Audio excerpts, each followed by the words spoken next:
नमस्कार आप सभी को। आज की मेरी ये हिंदी कविता एक संघर्ष में डूबा हुआ व्यक्ति की मनोदशा है। जब वो संघर्ष में डूबा होता है तो उसकी मन में कभी सकारात्मक तो कभी नकारात्मक विचार चलते रहते हैं। उस विचार को मैंने इस कविता के रूप में पंक्तिबद्ध किया है, जो हमें उम्मीद है कि आपको बहुत अच्छी लगेगी। कविता हम आपके सामने प्रस्तुत करते हैं। एक भीषण द्वंद्व सी चल रही है मेरे अंतर मन के रण में। संघर्ष में मैंने पहले ही बताया कि संघर्ष में एक डूबा हुआ व्यक्ति की मनोदशा कैसी होती है, उसी की परिकल्पना है। एक भीषण द्वंद्व सी चल रही है मेरे अंतर मन के रण में।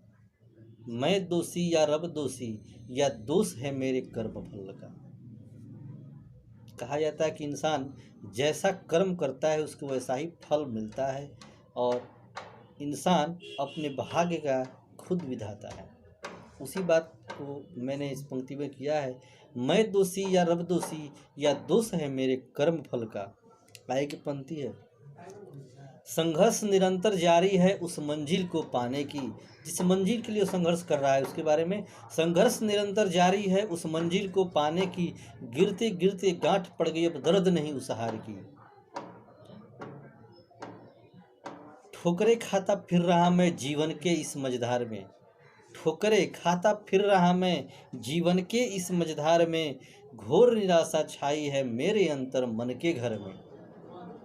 उसकी ये मनोदशा है कि वो अपने संघर्ष में इतना डूबा हुआ है, और जब उसको कोई सफलता नहीं मिलती है तो उसके मन में कभी निराशा भी आती है, और निराश होता है तो उसे लगता है कि हम शायद मैं ये काम नहीं कर पाऊँगा।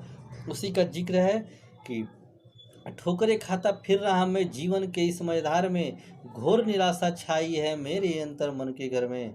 हट जाते हैं काले बादल। अक्सर हम बरसातों में देखते हैं, ये कभी भी जब आकाश में बादल छाते हैं और जब उसी समय तेज हवा आती है तो बादल को भी बहा कर लेकर चली जाती है। कहने का मतलब कि हवा का रुख बदलना चाहिए, और उस समय के साथ सब होता है। वही उसी के लिए अगली पंक्ति है, हट जाते हैं काले बादल गगन चमकने लगती है। जब तेज हवा का एक झोंका दिशा बदल कर आती है, ठीक वैसे ही वक्त बदलेगा मेरा भी। अभी तक उसकी एक नकारात्मक पक्ष थी, अब सकारात्मक पक्ष ये भी सोचता है कि जैसे काले बादल एक तेज हवा के झोंका से हट जाता है और गगन चमकने लगती है, आकाश साफ हो जाता है, उसी तरह ठीक वैसे ही वक्त बदलेगा मेरा भी। जब निराशा की बदलेगी, एक दिन तो सफल होंगे हम भी, तब खुशियाँ जीवन में बिखरेगी। धन्यवाद। आप सभी को हमारी कविता कैसी लगी, आप अपनी राय और सलाह हमें ज़रूर दें, और चैनल को लाइक और सब्सक्राइब भी करें। धन्यवाद।